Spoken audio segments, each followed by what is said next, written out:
Morning বন্ধুরা, কেমন আছো তোমরা সবাই? আশা করছি সবাই খুব ভালো আছো, সুস্থ আছো। আমার নতুন একটি ব্লগে তোমাদের সবাইকে জানাই অনেক স্বাগত, অনেক ভালোবাসা। সকাল বলাটা ভুল, বাজতে চললো এখন প্রায় 12টা বাজেনি, তবে প্রায় বাজতে চলেছে, সেই কারণেই মর্নিং বললাম। সকালবেলা ঘুম থেকে তো উঠেছি অনেক তাড়াতাড়ি। এখন পাশের বাড়িতে কাজ হচ্ছে। এখন বেশ ওয়েদারটা ঠান্ডা তো, আর সকালবেলা করে ঘুমটা যেন ভাঙতেই যাচ্ছে না। ঘুম থেকে উঠেছিলাম অনেক তাড়াতাড়ি, কিন্তু কাজকর্ম আর কিচ্ছু হাত দিইনি, শুয়ে বসেই কাটিয়েছিলাম। তারপরে ভাবলাম না, এরপরে কাজে হাত দিই, বেলা হয়ে যাবে। নতুন ঘর থেকে আজকে ভিডিও আরম্ভ করেছি, কারণ এই কিছুক্ষণ আগে আমাদের নতুন, কালকেই তোমাদের বলেছিলাম কালকে বিকেলে আসার কথা ছিল, কিন্তু কালকে বিকেলে আসেনি, আজকে সকালবেলা এসেছিল। নতুন টাইজের লোক এসেছিল, ওনার সঙ্গে কথাবার্তা বলে একদম রেট ফিক্সড হয়ে গেছে, ঠিক আছে। তো সেই কারণে কথাবার্তা বলে একদম সব ঠিকঠাক হয়ে গেছে। আর তোমাদের দাদাভাই একটু বাজারের দিকে গেছে, আর আমি ততক্ষণে ঘরটা পরিষ্কার করে নিলাম, ঠাকুরের বাসন মাজলাম, এঁঠো বাসন মাজলাম, জামা কাপড় ভিজিয়ে রেখেছি, এখনও কাচিনি। তবে বাইরের ওয়েদারটা বেশ সুন্দর, পুরো মেঘলা মেঘলা ওয়েদার, ঠান্ডাই আছে, খুব একটা গরম নেই। তো এখন ঘরে গিয়ে যা রান্না করবো সেটুকু কেটে কুটে গুছিয়ে নেব। আর মেয়ে গেছে একটুখানি দোকানে, মেয়ে সকালবেলা খাবে ম্যাগি, আমি খাবো ছাতু, ঠিক আছে। তো এই হচ্ছে আমাদের সারাদিনের মানে সকাল টাইমের প্ল্যানটা। রান্নাবান্না আজকে সকালে কোনো টিফিন হয়নি, আর এই দিয়েই খাওয়া। তোমাদের দাদাভাই বলেছে রাস্তার থেকে কচুরি খেয়ে নেবে, আমাদের খাইনি। কচুরি ফচুরি গরমের মধ্যে ভালো লাগে না। তো দেখি বাজার থেকে কি আনে সেটা রান্না করব। আর কি, ব্যাস এইভাবে দিনটা শুরু হলো। তো চলো এবার ঘরে যাই। কাজ করছিলাম একটুখানি কলপাড়ের দিকে, সব জল ভরে রেখেছিলাম, তো সেই জল দিয়েই কাজ করছিলাম। এখনও জল আসেনি, জল আসলে বাদবাকি এদিকের কাজ করব। ওদিকে সবই হয়ে গেছে, এখন যাক সবজি যেগুলো রান্না করব সেগুলো সব কেটে কুটে এখন গুছিয়ে নিই। আর মেয়ে দোকানে গেছে, মেয়ে আসলে পরে মেয়ের ম্যাগিটা করে দেবো, ঠিক আছে। আর গতকালকে বিকেলবেলা একজন লোক এসেছিলো, সেটা হচ্ছে বাথরুমের, তো আমরা ফাইবারের দরজা বসাবো, তো সেই দরজার জন্য একজন কাকা এসেছিল, দরজার মাপটা নিয়ে গেছে। আর দরজার ডিজাইনও আমি পছন্দ করে দিয়ে দিয়েছি। তবে পাল্লাটা তো এখন বসানো হবে না, বললো পাল্লাটা একেবারে পুট্টি হবে, রং হবে, যা হওয়ার হয়ে যাবে, তারপরে এসে ওনারা পাল্লাটা বসিয়ে দেবে। ফ্রেমটা হয়তো কালকে কিংবা পরশু দিন এসে বসিয়ে দেবে। আর টাইজের দাদারাও কাল পরশুর থেকেই কাজ করবে। তো ব্যাস এবার দেখা যাক এই দাদা কেমন কাজ করে। তবে আমি ছিলাম না, তোমাদের দাদাভাই বলেছে যে ও নিজের হাতে কাজ করেছে, এইটুকুনি কাজ করেছিল, দেখলো ঠিকঠাক হচ্ছে না, তো সেই কারণে লোক দেখেছি। জানি না উনি বিশ্বাস করেছে কি করেনি, তবে তোমাদের দাদাভাই এই কথাটাই বলেছে। তো ওনার সঙ্গে রেট ঠিকঠাক হয়ে গেছে, কাজও কথাবার্তা শুনে বোঝা গেল কাজও বেশ উনি বোঝে। তো বললাম দাদা আমাকে একটু তাড়াতাড়ি করে দিতে হবে। 3-4 দিনের মধ্যে, উনি বললো যা কাজ আছে 3-4 দিনের মধ্যে হয়ে যাবে। দেখা যাক উনি শেষ করে দিক, তারপরে মিস্ত্রি দাদাদেরকে ডাকবো, ঠিক আছে। চলো আমি ওদিকের কাজটা এখন হাত দিই, তাড়াতাড়ি করে একদম জল থাকতে থাকতে স্নান করে নেব, তারপরে গিয়ে রান্না ঠান্না বসানো হবে, ঠিক আছে। চলো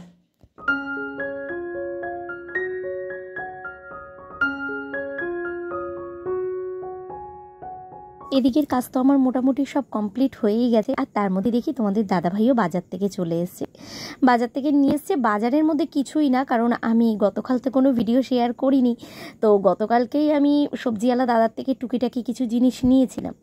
তোর বাবাকে বলেছিলাম একটু শসা, টমেটো, লেবু, কাঁচা লঙ্কা এগুলো নিয়ে আসতে। তো আবার দেখি ও নিয়ে এসছে চিকেন।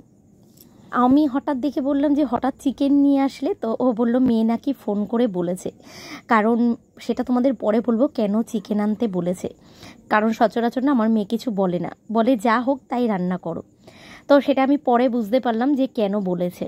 যাই হোক, চিকেন তো নিয়ে এসছে, আর রান্নাবান্না আর কিছু কাটাকুটি আমি করলাম না, কারণ তোমাদের সঙ্গে কথা বলে ঘরে আসতে আসতেই দেখি তোমাদের দাদাভাইও চলে এসছে।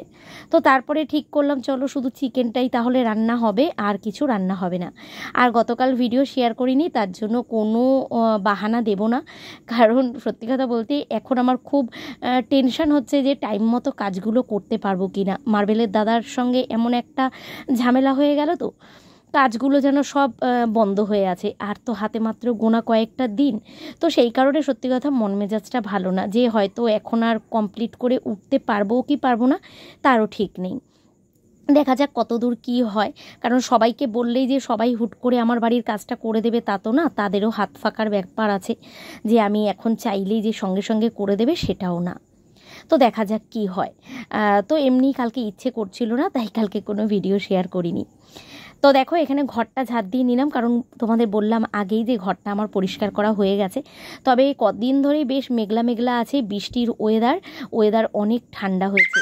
যেমন একটা গরম ছিল সেই গরমটা কিন্তু এখন আর নেই, ওয়েদার অনেক ঠান্ডা হয়েছে। তবে এই যে সকালবেলাটা তো একটু আলস্য লাগেই, মেয়ের যখন স্কুল ছিল তখন একটা তাড়াহুড়োর মধ্যে সকালের কাজকর্মটা হতো। এখন যেহেতু স্কুল নেই তো আমার সংসারে সেরকম চাপও নেই, আর সকালবেলাটা সত্যি কথা কাজকর্ম করতে ইচ্ছেই করে না, শুয়ে বসে কাটিয়ে দিই, ভাবি ওই হবে খানি, মোটামুটি জল থাকতে থাকতে কাজ হয়ে যাবে। সত্যি সত্যি সবই কাজ হয়ে গেছে, এদিকে 11টা বাজে, জলও চলে এসছে, ওদিকের কাজ করে এসছি, আর এখন এদিকে ঘরটা ঝাড় দিয়ে বাইরেটাও ঝাড় দিয়ে একেবারে মুছে নিচ্ছি ঘরটা।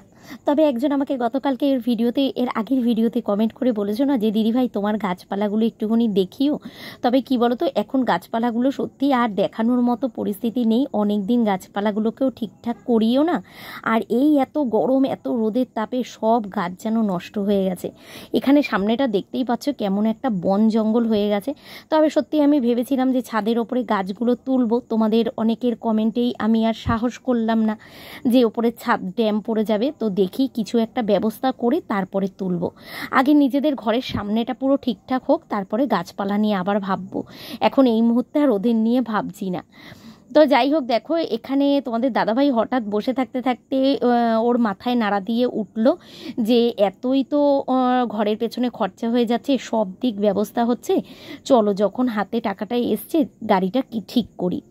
তো যেই ভাবনা সেই কাজ, কারণ ও যেটা ভাবে সেটাই করে।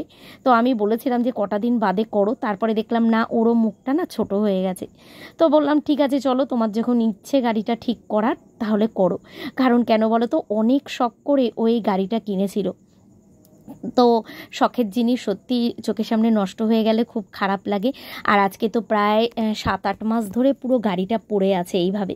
তো দেখো গাড়িটার অবস্থা দেখে সত্যিই খুব কষ্ট লাগছিল, আর আমি ওকে বলছিলাম যে সত্যি গাড়িটা কত দিন বাদে মনে হয় নাড়াচাড়া পড়লো। তো এখন গাড়িটা তো স্টার্ট হবেও না, আর গাড়িটাই পুরো ঠেলে ঠেলে এখন গ্যারেজে নিয়ে যেতে হবে। তো ও বলল গাড়িটার যা অবস্থা হয়ে আছে আমার রাস্তা দিয়ে নিয়ে যেতেও লজ্জা করবে। তো এখানে দেখো একটা ন্যাকড়া দিয়ে আর 1 মগ জল নিয়েছে, বললো ওপর থেকেই একটু ভালো করে পরিষ্কার করে দিই। তো দেখলাম বেশ খুশি জানো তো আজকে গাড়িটা বার করার পরে, যে অনেক দিন বাদে গাড়িটা চালাবে। সত্যি আমাদেরও দেখবে কারোর কোনো একটা খুব শখের জিনিস যদি অনেক দিন বাদে ঠিক হয় বা ব্যবহার করার সুযোগ পাই, আনন্দ তো হবেই, তাই না? তো দেখলাম বেশ আনন্দ ওর মনে, এত রোদ্দুর এত গরম তার মধ্যেও এই গাড়িটাকে এখন ঠেলে ঠেলে গ্যারেজে নিয়ে যাবে। তো বেরিয়ে যাক, ও বেরিয়ে যাওয়ার পরে ওদিকে মেয়েরও স্নান হয়ে গেছে, আর আমারও কলপাড়ের দিকে যা কাজ আছে সেগুলো করব। তবে কাজটা করতে করতেই দেখি বেশ একদিক থেকে পুরো মেঘ করে এসছে, আর কাজটাও আমি তাড়াতাড়ি করছিলাম। মেয়ের স্নান হয়ে গেছে, একেবারে সব জামা কাপড় বেরিয়ে গেছে, তো একেবারেই কাচবো। ওর বাবা যেহেতু বেরাচ্ছিল গাড়িটা নিয়ে, আর দুয়ারের সামনেটা ধোয়াতেও পারিনি, এখন গিয়ে জল দিয়ে দুয়ারের সামনেটা ধুয়ে দিয়ে আসলাম। জল কিন্তু এখনও আছে, আর যেহেতু দেখলাম খুব মেঘ করেছে আর খুব তাড়াহুড়ো করেই কাজ করছিলাম, কারণ আগের দিনকে জানো তো বৃষ্টিতে প্রথম দিন যেদিনকে বৃষ্টি হয়েছিল সেদিনকে ভিজেছিলাম, আর ভেজার পর থেকে পরপর 2 দিন খুব মাথা যন্ত্রণায় কষ্ট করেছি। তো আজকে ভেবেই নিয়েছি যতই বৃষ্টি হোক বৃষ্টির জলটা আর মাথায় লাগাবো না। তবে এমনি ঠান্ডা ওয়েদার, এখন একদম রীতিমতো রাত্রিবেলায় চাদর কম্বল গায়ে দিয়ে ঘুমাতে হচ্ছে, কটা দিন বেশ আরামেই কাটছে। জানি না এরপরে আবার প্রকৃতি কোন রূপ নেবে। তো এখন এখানে জামা কাপড়গুলো কাচবো। দেখো 1 গামলা জামা কাপড়, বেশি নেই, যেহেতু রোজেরটা রোজ এখন বিকেলে কেচে নিচ্ছি, তো সেই কারণে খুব একটা জামা কাপড় নেই। গতকালকেও যা ছিল সব বিকেলবেলার কাজ করেছি, তখনই সব কেচে নিয়েছি। তো যেই কটা আছে এখন সেই কটা এই বাসি জামা কাপড় ছাড়া যেগুলো আছে, আর মেয়ে স্নান করলো সেগুলোকে একেবারে কেচে ধুয়ে সব মেলে দেবো।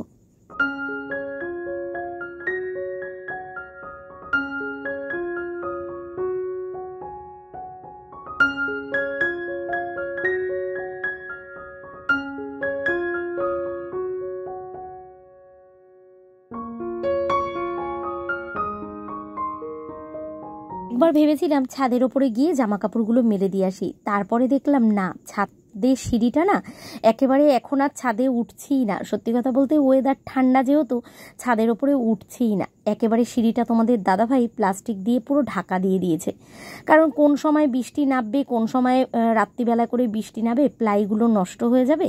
তো সেই কারণে তোমাদের দাদাভাই বলেছে এখন থাক, এখন আর ছাদে উঠো না, আর যদি যে উঠবে সেই প্লাস্টিক দিয়ে ওটাকে সুন্দর করে ঢাকা দিতে হবে। তবে আমি তো ওইভাবে ওপর থেকে ঢাকা দিয়ে নামাতেই পারবো না, তো সেই কারণে আর তুলিনি। তো ভাবলাম যে ছাদের ওপরে দিলে শুকিয়ে যেত, তাড়াতাড়ি বেশ শুকিয়ে যেত। তারপরে ভাবলাম না থাক, কারণ মেঘটা করেছে, তো ভাবলাম যতক্ষণ রোদ আছে ততক্ষণের মধ্যে যদি জলটাও ঝরে যায় তারপরে আমি ঘরে মেলে দিতে পারবো। তবে মার্বেলের দাদাদের কথা শুনে ভাগ্যিস আমি ওই ঘরে যে তার টানানো ছিল ওগুলো খুলিনি। ওনারা এসেই বলেছিল বৌদি এখান থেকে তারঠার খুলে দিন, রান্নাঘরের কাজটা করতে অসুবিধা হবে। তবে আমি বলেছিলাম ঠিক আছে আগে বাথরুমের কাজটা করো, তারপরে আমি এই দিকেরগুলো খুলে দেবো। ভাগ্যিস খুলিনি, কারণ এই যে বৃষ্টির ওয়েদার, এখন তো ঘরের মধ্যে জামা কাপড় মেলতে হচ্ছে। তো এখন বেশ ভালোই গরম লাগছে কাজগুলো করতে করতে, কারণ রোদও আছে আবার আরেকদিকে মেঘও করেছে। তো প্রায় 1টা বাজতেই যায়, আমি আর স্নান করে এগুলো ঝাড় দিয়ে ঠাকুরের জলটা ধরতে পারবো না।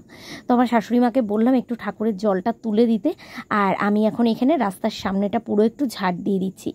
চারিদিকটা জঙ্গল হয়ে গেছে, আর তোমাদের দাদাভাই যেহেতু অনেক দিন বাদে গাড়িটা বার করেছে না, বাড়ির সামনেটা দেখতে মনে হচ্ছে কত বড় কত বড়। একভাবে গাড়িটা ওখানে ছিল তো আজকে এত মাস ধরে, আর এখন যেই গাড়িটাকে সরানো হয়ে গেছে জায়গাটা মনে হচ্ছে কত বড় আর ফাঁকা হয়ে আছে।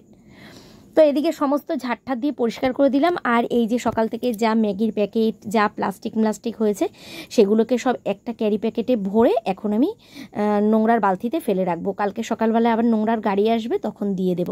আর বাথরুমের দিকেও জল ঠল ঢালা পরিষ্কার হয়ে গেছে, এরপরে আমি চলো স্নান করে একদম সোজা ঘরে যাব।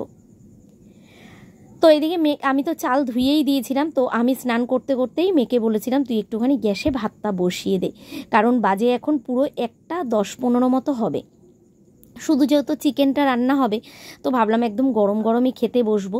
তো সব কিছু কেটে কুটে গুছিয়ে নিয়েছি স্নান করে এসে, তো তারপরেই মেয়ের বায়না মেয়ে রান্না করবে। আর এই উচ্ছেগুলো দেখো তোমাদের দাদাভাই আমাদের যে সামনে মাঠ আছে ওই মাঠে একটা উচ্ছে গাছ দেখেছে সকালবেলা, সেখান থেকে এতগুলো উচ্ছে তুলে নিয়ে এসছে। গাছটার মধ্যে নাকি ভর্তি হয়েছিল, কারণ নজরে পড়েনি, ওর সকালবেলা নজরে পড়েছে, নিয়ে এসছে, বলেছে একটু ভাজা করো। এদিকে চিকেনের জন্য সব কেটে নিয়েছি, আর এদিকে বললামই মেয়ের বায়না মেয়ে নাকি আজকে চিকেন রান্না করবে। কখন নাকি ওর বাবাকে বলে হচ্ছে ফোন করে বাবা তুমি চিকেন নিয়ে আসো আজকে আমি রান্না করব। ওর বাবা এসেই তো আমাকে এই কথাটা বলেছে, তো আমি বললাম যে ঠিক আছে কে রান্না করবে সেটা পরে দেখা যাবে। কিন্তু আমি ঘরে আসার পরেই মেয়ে দেখি মুখটা ফুলে দাঁড়িয়ে আছে, কি হয়েছে না চিকেনটা ওই রান্না করবে। তো আমি বললাম ঠিক আছে তাহলে তুই রান্না কর, আর আমি তার মধ্যে পুজোটাকে দিয়ে নিই, কারণ ও এখন রান্না করতে চলে এসছে। তারপরে পুজো দিয়ে সব কিছু কেটে কুটে গুছিয়ে দিয়ে আমি ওর সামনে দাঁড়িয়ে রইলাম। আর দেখতেই পাচ্ছ এর মধ্যে পুরো আকাশ একদম কালো করে এসছে, বাইরে কিন্তু হাওয়াও দেওয়া আরম্ভ হয়ে গেছে, আর ঝিরিঝিরি বৃষ্টি পড়াও আরম্ভ হয়ে গেছে। আমি সমস্ত জামা কাপড়গুলো তুলে একদম নতুন ঘরে মেলে দিয়ে এসেছি, ওখানে তো দড়িটা আছে, তো সেই কারণে সব জামা কাপড় ওখানেই মেলে দিয়ে এসেছি।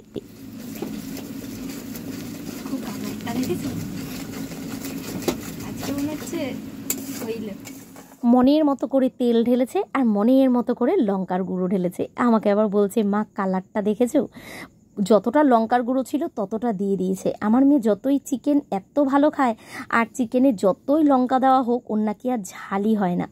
আজকে একদম মনের মতো করে আমি যেই ঘরের দিকে ছিলাম অমনি লঙ্কার গুঁড়ো দিয়ে দিয়েছে দেখো ভর্তি করে, আর তেলও দিয়ে দিয়েছে আমি যা দিই তার থেকেও বেশি।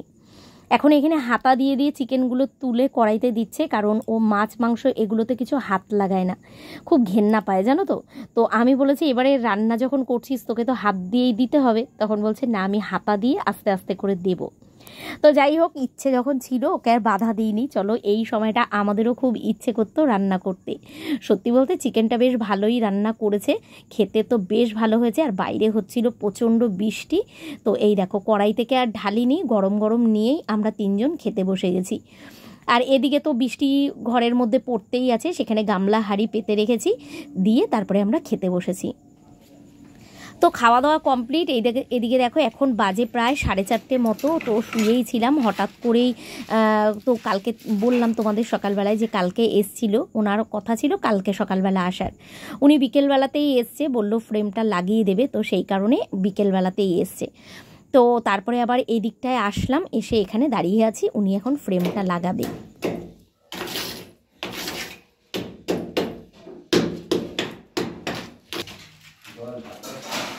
তো মার্বেলের দাদা আগের দিনই বলে গেছে, মানে যে যখন আগের দিন এসছিল সকালবেলা আজকেই সকালবেলা কথা বলতে, তখন বলেছিল যে দাদা এই ফ্রেমটা যদি আগে বসানো হয় তাহলে বেশ ভালো হবে, একেবারে উনি মাপটা পেয়ে যাবে, সেই হিসাব করে কাজ করতে পারবে। তো সেই হিসাবেই এই কাকাকেও ডেকে বলেছিলাম, তো কাকা আর কালকে রিস্ক নেয়নি, যদি কালকে টাইম মতো না লাগাতে পারে, তো সেই কারণেই কাকা আজকে বিকেলেই চলে এসছে।